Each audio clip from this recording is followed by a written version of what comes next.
And this story begins on a night I should have been asleep, but instead, I walked straight into a nightmare, holding a bag of takeout ribs. It was supposed to be a quiet night. I wasn't even supposed to be out. Meredith had told me she was feeling sick, one of those headaches that comes with too much screen time, she said. So she asked if we could skip dinner together. I agreed, like I always do. She said she needed rest. No noise, no lights, just silence and a dark room. So I tiptoed around the apartment like some kind of butler with anxiety, leaving water by the bed, turning off the TV, charging her phone. I was doing everything right, except I forgot to eat. It was past 10 p.m. when my stomach started clawing at me. I didn't want to cook. The kitchen was too close to the bedroom, and I didn't want to disturb her rest. So I slipped out for some barbecue, just something quick. The place I went to was one of those 24-hour joints on the edge of town. Greasy, smoky, and exactly what I needed. I ordered ribs, fries, and cornbread. While I was waiting, I checked my phone, only to see Meredith had texted someone. Her phone was linked to our shared iPad, not intentionally, just one of those things we never disabled after a software update. And for the first time in forever, the screen lit up with her conversation. It said, "Make sure the booth is in the back. I don't want anyone from his office seeing me." His office? I froze. I didn't want to go through the rest. I told myself it could be a friend, a coworker, a surprise, something innocent. But I knew it wasn't.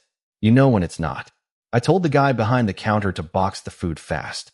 I paid and rushed to the address I'd seen in the earlier message, a bar neither of us had ever gone to together. One of those places that pretends to be low-key, but charges $18 for cocktails and doesn't have menus, only experiences. I walked in with the bag of ribs still in my hand. There she was, not in pajamas, not curled up in the dark. She was wearing lipstick, heels, that green silk blouse I bought her last Christmas that she said was too flashy for real life. Her hand was on the arm of some guy in a gray jacket, laughing at something he whispered. Their drinks sparkled between them. She didn't notice me at first. I stood behind one of those indoor plants near the window, like I was in some bad movie, watching my wife joke and sip and touch and lie. I looked down at the ring on my hand. It felt out of place, like a prop in someone else's story. So I did something I never thought I'd do. I took it off. Slowly, quietly. I walked straight to their booth, placed the takeout bag on the table between them, pulled out the ring, clenched it in my fist for a moment, and then laid it down beside her cocktail glass. Figured you'd still want dinner. Her face collapsed. The guy looked like a deer caught in a therapy session. I turned and left. No yelling. No drama. Just a man walking away with sauce-stained fingers and a heart he didn't recognize anymore. And that was just the beginning. I drove for what felt like hours that night, ribs untouched in the passenger seat, her ring sitting cold on the dashboard. My chest felt like it was full of concrete. I kept telling myself I did the right thing, that I was calm, mature, composed, that I hadn't made a scene. But deep down, I knew what I really was, invisible, forgotten, just a man who brought dinner to the wrong woman. I didn't go home. Couldn't. I parked outside a 24-hour laundromat and just sat there, watching the dryers spin.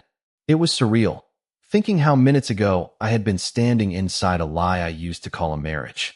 I had nothing but questions circling in my head like flies. Who was that guy? How long had it been going on? Why wasn't I enough? My phone buzzed at exactly 12:03 a.m. Her name lit up the screen, Meredith, home. I stared at it for a long time before answering. I didn't say anything. I just let it connect. What I didn't expect was to hear her already talking. She must have thought the call didn't go through. Or maybe she hit the dial button by accident. Either way, her voice came through, soft, panicked, but clear. She was crying. I didn't think he'd show up. No, I don't know how he found us. He just walked in and gave me the ring. Silence. Then a man's voice, muffled, but definitely him. So what now? Is it over between you two? It's been over for a while, she whispered. I just never said it out loud. That sentence felt like being kicked in the ribs, harder than anything I'd ever felt before. I gripped the steering wheel so tight my knuckles turned white. I wanted to hang up. I should have, but I couldn't. She kept going. He's not a bad man. He's just tired. Small. Like life's already beaten him. Small. That word landed harder than all the others combined. And you? The man asked. With you, I feel like me. Not like his wife. Just me. I ended the call. There was nothing left to hear. That night, I slept in the back seat of my car behind a gas station, wrapped in an emergency blanket I found under the seat. I didn't cry. I didn't scream. I just stared at the ceiling of the car until the sun rose. And when it did, I drove back home, not to beg, not to argue. I had one plan and one plan only. I was going to disappear from her life the same way she had disappeared from mine, quietly. I arrived back at the apartment around 8 a.m. I'd only been gone for a few hours, but everything already felt foreign, like I was entering someone else's life. I didn't expect her to be awake, but as I opened the door, I heard music playing faintly from the kitchen. Meredith was making coffee like nothing had happened, still in the same clothes, heels kicked off by the door, lipstick smudged. She looked up and smirked. "Didn't expect you back so early," she said, like I was the one who should be embarrassed. I didn't say a word. I walked past her, straight to the bedroom, grabbed the duffel bag from the closet, and started packing. Underwear, socks, a couple shirts, my toothbrush.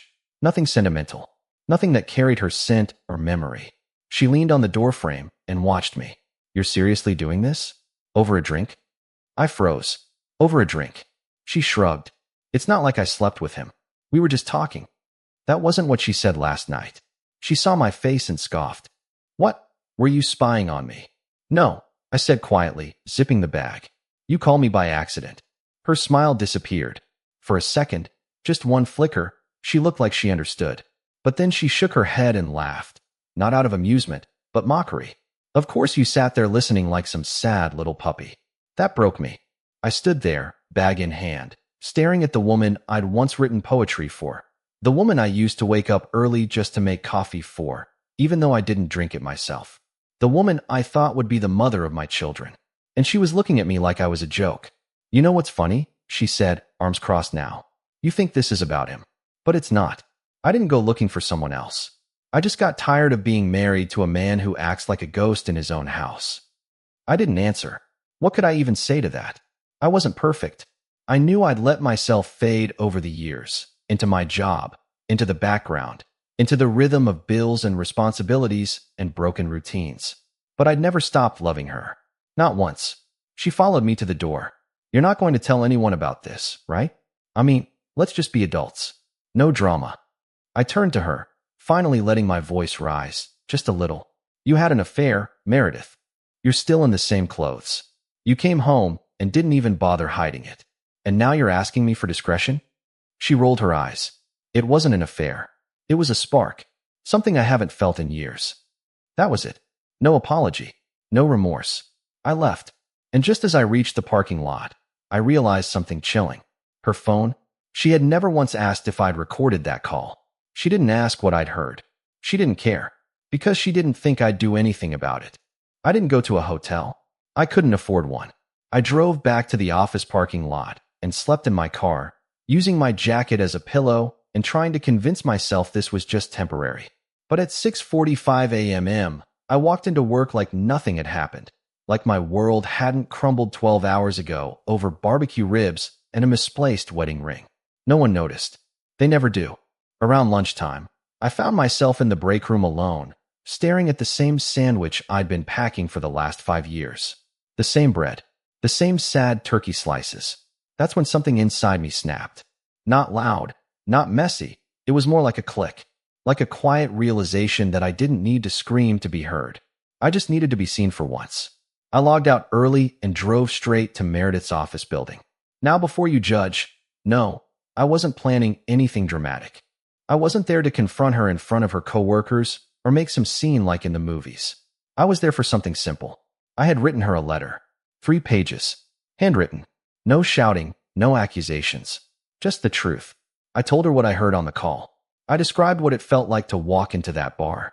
I reminded her of who we used to be, and how I had slowly disappeared inside a marriage where only one of us was still trying. And I ended the letter with a single line. "You don't have to choose me, but you don't get to keep breaking me, either." I sealed it in an envelope, drove into the underground parking garage of her building, and left it on the windshield of her car. Then I drove away. I thought that would be the end of it. I expected a text, maybe a phone call, some long, awkward apology, or a denial. Maybe she'd try to twist it, say I was spying, being paranoid. But none of that happened. Instead, the next morning, my phone buzzed at 7:03 a.m. with a notification from our shared bank account. She'd transferred $4,200 out of it. No explanation. No message. Just a withdrawal. I called the bank. They confirmed it was her. Said it wasn't flagged because it wasn't outside the terms of our account. I sat there on the floor of my apartment. No furniture, just the echo of my own breath, and realized she wasn't going to respond to my letter. She was going to erase me. And the part that hurt the most? That money was everything we'd saved for our trip to Oregon. A trip she wanted. A trip we'd planned together. Bookmarked restaurants. Mapped out hikes. She used it like it was pocket change. Later that day, she finally messaged me. Not to explain. Not to apologize. It said, "I saw your letter. Honestly, I didn't read it all. What do you want me to say? I've moved on. You should too." I stared at those words for a long time. Not because I was surprised. I wasn't. But because in that moment, I realized something dangerous. I had nothing left to lose. The morning after the money disappeared from our account, I sat alone in a coffee shop across from the courthouse. I didn't drink coffee, but I needed Wi-Fi and a table to spread out my things. My laptop, a manila folder filled with documents, a pen that barely worked, and an idea I hadn't let myself consider until that moment. What if I stopped protecting her? I'd been the quiet husband, the fixer, the peacekeeper. Even when she mocked me, lied to me, and drained our joint savings without so much as a conversation, I still held on to dignity like it was the last lifeboat. But now, that version of me was dead. That's when I made the first call. Not to her. To my cousin in Oregon, the same one we were supposed to visit with that money. I asked him if he still worked with the family lawyer. He did.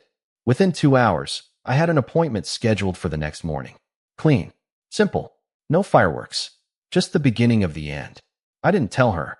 Instead, I went home to the empty apartment and started gathering what little was still mine. Clothes. A few books. My passport. I didn't even bother taking the framed photos. They felt like lies wearing memories. I left those for her. But here's where things got messy. Around midnight, I got a call from a number I didn't recognize. I almost ignored it, but something in me, maybe curiosity, maybe bitterness, picked it up. "Hey," said a voice I didn't expect. It was him, the guy from the bar. "Look," he said, clearing his throat. "I didn't know she was married. She told me you two were separated." I didn't respond. He kept talking. "She blocked me yesterday. Said she needed space. But something's not right. She's unstable. I thought you should know." I almost laughed. Not because it was funny, because this stranger was now warning me about my wife. The same woman I had protected for years. The same woman who told me I was small. Now suddenly, she was ghosting him, too. He went on. She said some stuff that freaked me out. About starting fresh, leaving everything behind. Even talked about quitting her job. My stomach dropped. This wasn't a breakup. This was an escape plan. And I remembered something that made my blood go cold. 3 weeks ago, a small envelope had arrived at our place. Meredith said it was junk mail. She threw it out before I could see it. I now realized it had her name in the corner, and a return address in Austin. Her sister lives in Austin. I called her sister's number. No answer. Sent a message, unread.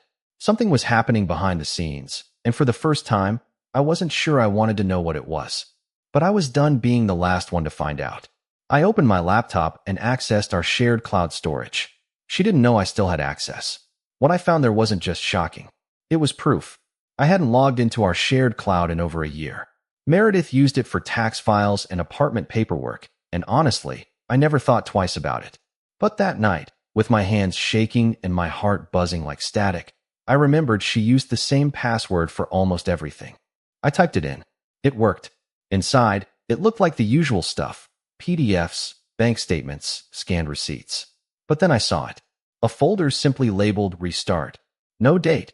No explanation. I clicked it open, expecting to find maybe a resume, some job applications, maybe even a journal. But what I saw made my stomach twist. There were dozens of documents. A signed lease in Austin, starting next week. Her name was on it. A new address. A loft apartment overlooking the city skyline.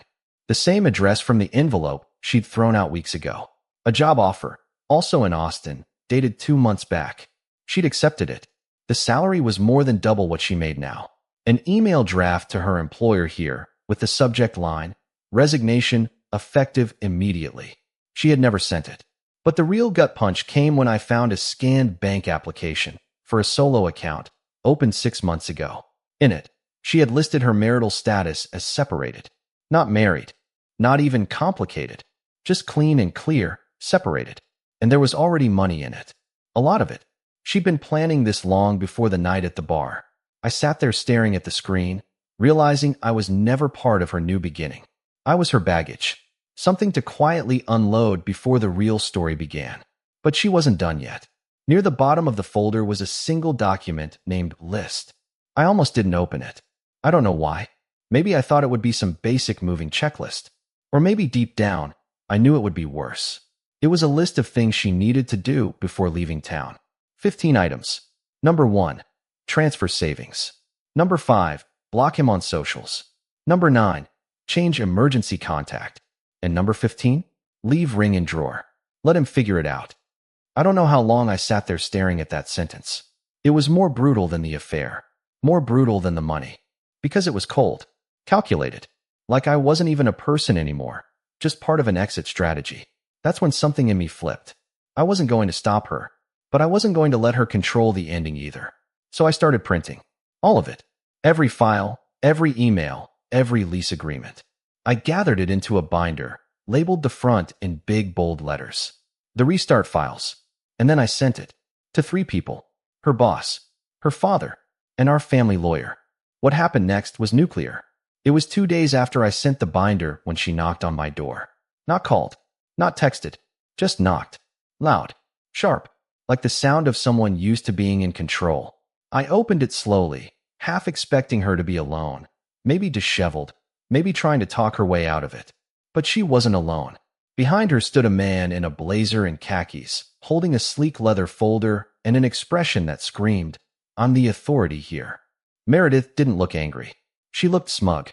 "I told you he'd be dramatic," she said to him, eyes flicking toward me like I was a child acting out.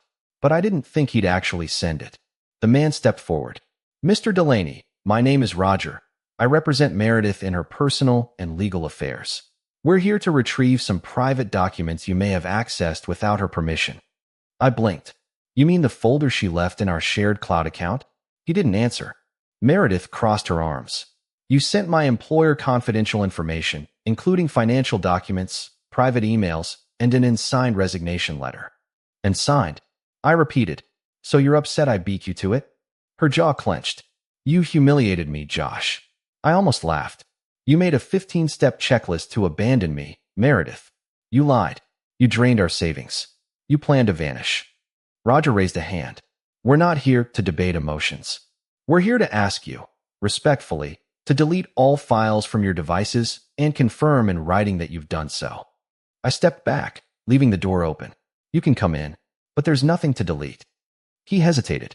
"You're saying the documents are gone?" "No," I said. "I'm saying they're already distributed. Digitally and physically. Multiple copies. In multiple hands. You can take the original binder for all I care, but the truth's already out." For the first time, Meredith's confidence cracked. Just slightly. Roger narrowed his eyes. "What exactly did you hope to achieve with this exposure?" "I didn't want revenge," I said honestly. "I wanted clarity. And I got it. From her boss, her father, and the lawyer we both used to trust. Now everyone knows who they're really dealing with." Meredith's tone turned cold. "You're pathetic." I nodded. "Maybe, but I'm done being the one who tiptoes around other people's lies. You want to leave? Fine, but you don't get to rewrite the story and walk away smelling like roses." She stormed off without another word. Roger lingered at the door for a second. "You know this will escalate things." "I'm counting on it," I said, because for once, I'm not hiding. He gave a tight nod, then followed her down the hall. That night, I got a message from her father. 3 words. "I'm sorry, son." And the next morning, I got a letter, not from Meredith, from her employer. The envelope was plain, no logo, just my name typed cleanly across the front. I opened it at my kitchen counter, the only piece of furniture left in my apartment. Inside was a letter from Meredith's employer, not her direct supervisor, but someone in their executive office. They had received my binder, read every page, compared her active contracts, and checked into the time-stamped files I'd attached. Their response was firm. They thanked me for the information. They explained that Meredith had violated several internal policies, specifically related to false representation, non-disclosure of parallel employment, and planned departure during ongoing confidential projects. Her job offer in Austin? It was already rescinded. The company had pulled the plug, effective immediately. But that wasn't even the biggest twist. Along with the letter, they attached a recommendation for me. Apparently, someone from HR had flagged my name after reading the binder and doing a little digging. I'd been listed as a technical analyst on a few joint tax documents and had some overlooked credentials in data compliance, certifications I never pursued because Meredith always said they were a waste of time. Now, they were offering me a position. Higher pay, remote, clean start. I just sat there holding that letter, rereading the words like they might vanish. For the first time in months, I felt something inside me shift. Not anger, not pride, something quieter. Relief. That evening, I boxed the last of my things. No drama, no goodbye notes. Just a quiet walk out of a place that had stopped feeling like home a long time ago. I didn't leave the ring. I didn't know her another symbol. I owed myself something new. 2 weeks later, I moved to a different city. Not Austin. Somewhere smaller. Slower. I started the new job. Made my own schedule. Found a quiet apartment with sunlight and trees outside the window. I even started painting again, something I'd given up during year 2 of our marriage. Funny how betrayal made space for rediscovery. She messaged once. Just once. No apology. Just a single line. I hope you're happy. I didn't reply. Not out of bitterness, but because I finally was. And maybe that's the most unexpected twist of all. I didn't get revenge. I didn't win anything. But I walked away with something far more valuable than justice. I walked away free. If you made it to the end, thank you. I hope my story reminds someone out there that walking away quietly is still powerful, sometimes more powerful than screaming. Now I want to hear from you. What's one historical moment where someone changed their entire life with a single decision? Let me know in the comments. And don't forget to like, share, where real stories remind us that truth, even when painful, always leads somewhere better.